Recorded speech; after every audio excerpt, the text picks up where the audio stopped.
Hey guys, this is me Neelpadma. সকালেই shower নিয়ে নিয়েছি কারণ আজ পুজো দিতে যাব। আর এই পার্সেলটা চলে এসেছে মিশো থেকে। ভীষণই ইউনিক একটা টপ। ফার্স্টে দেখেই পছন্দ হয়েছে কারণ এর ডিজাইনটা বেশ ইউনিক ছিল, আর সামনে থেকে দেখে তো ভীষণই ভালো লাগছিল। কালী ঠাকুরের যে মন্দিরে আমরা যাই আমি আর মা পুজো দিতে, তো সেখানেই যাব আর এই মুটুকটা দেব। ঠাকুরের জন্য এই মুটুকটা কেনা হয়েছে।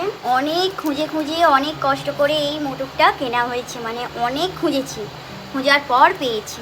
এটা পুরোটাই পিতলের মুটুক ছিল। ঠাকুরকে পরিয়েও দেখাবো যে কেমন লাগছে।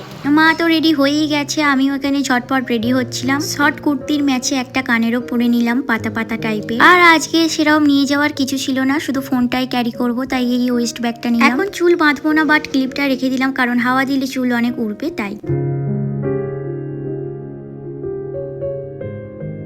তো চলো এবার বেরিয়ে পড়ি। তার আগে টুইঙ্কেলকে ওর পেডিগ্রি দিয়ে দিলাম। মাও এখানে রেডি হয়ে গেছে, অনেকটাই দূরে যাব, 4-5টা গাড়ি চেঞ্জ করে তবে যেতে হয় ওখানে। টুকটাক কিছু জিনিস কেনা বাকি ছিল, সেটাও কেনা হয়ে গেল। আর দেখো আস্তে আস্তে ওয়েদারটা কত সুন্দর হয়ে গেছে। আমরা ওই পারে যাব। অলরেডি আমাদের 3টে গাড়ি চেঞ্জ করা হয়ে গেছে।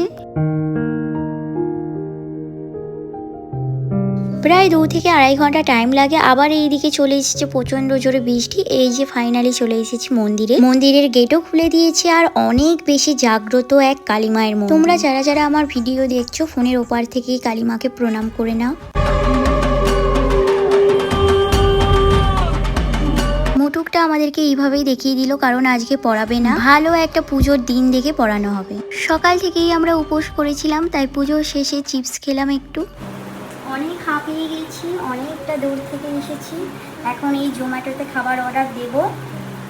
তো চলো দেখি কি খাবার অর্ডার দিই আর ড্রেসটা চেঞ্জ করে নিই। আমরা সেই সকালে বেরিয়েছি আর এখন বিকেল 5টা বাজে। এনাদেরকেও খেতে দেওয়া হয় না বলে এনারা ওয়েট করছে। ফাইনালি জোম্যাটো থেকে আমাদের খাবার চলে এসেছে। যেহেতু আমরা ভেজ খাবো তাই অর্ডার দিয়েছিলাম 2টো আলু বিরিয়ানি আর মিক্সড ভেজ।